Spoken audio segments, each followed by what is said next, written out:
Shalom, Bapak Ibu yang dikasihi dan diberkati oleh Tuhan. Hari ini kita akan bersama-sama belajar dari kebenaran firman Tuhan yang terambil dari Amsal pasal 14 ayat yang ke-21. Amsal 14 ayat yang ke-21, saya mengajak kita bersama-sama untuk membacanya. Demikian firman Tuhan, siapa menghina sesamanya berbuat dosa, tetapi berbahagialah orang yang menaruh belas kasihan kepada orang yang menderita. Dari firman Tuhan yang kita baca hari ini, menunjukkan ada dua keadaan yang dapat terjadi di dalam kehidupan seseorang.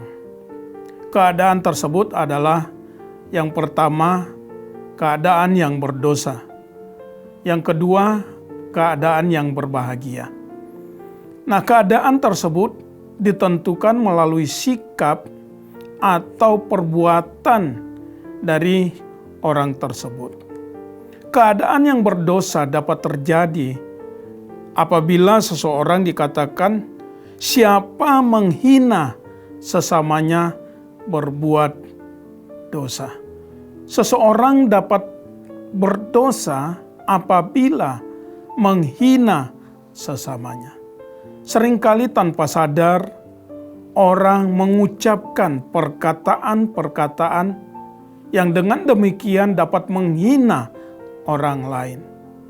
Sikap demikian tidak diperkenankan oleh Allah. Bahkan firman Tuhan mengingatkan kita hari ini bahwa apabila kita menghina sesama kita, maka kita berbuat dosa. Pada kesempatan ini, apabila itu terjadi atau mungkin seringkali kita lakukan di dalam diri kita, mari kita mau menyadari itu. Sebab dengan menghina sesama, maka kita menyamakan orang tersebut dengan apa yang kita katakan. Hati-hati, peringatan bagi setiap kita supaya kita tidak menghina sesama kita. Dengan menghina sesama, secara tidak langsung juga kita sedang menghina pencipta mereka. Tuhan yang menciptakan mereka itu adalah sama dengan keadaan atau derajat kita. Oleh sebab itu, Bapak Ibu, mari kita mau belajar untuk memiliki sikap yang benar terhadap sesama kita. Sikap yang kedua atau keadaan yang kedua yang dapat terjadi di dalam diri seseorang adalah keadaan yang berbahagia. Keadaan yang berbahagia ini dapat terjadi apabila dikatakan orang yang berbelas kasihan kepada orang yang menderita akan disebut berbahagia.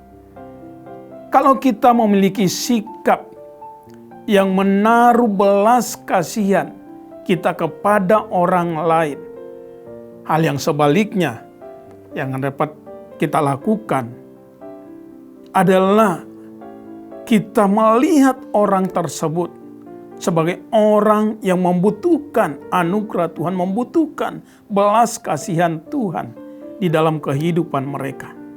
Sehingga dengan demikian akan timbul belas kasihan dari dalam diri kita. Dan tentunya dengan belas kasihan yang ada di dalam diri kita, itu akan menuntun kita untuk melakukan sesuatu untuk menolong mereka lepas dari persoalan yang sedang dihadapi, lepas dari penderitaan-penderitaan yang terjadi di dalam diri orang itu. Oleh sebab itu pilihan ada di tangan kita. Kalau kita mau berbelas kasihan, maka keadaan kita akan disebut berbahagia. Oleh sebab itu, Bapak Ibu, pada kesempatan ini saya menghimbau, mengajak kepada kita semua.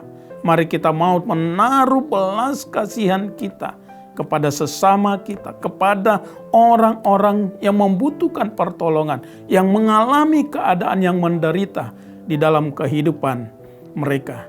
Sehingga kita menjadi orang-orang yang senantiasa berbahagia di dalam Tuhan.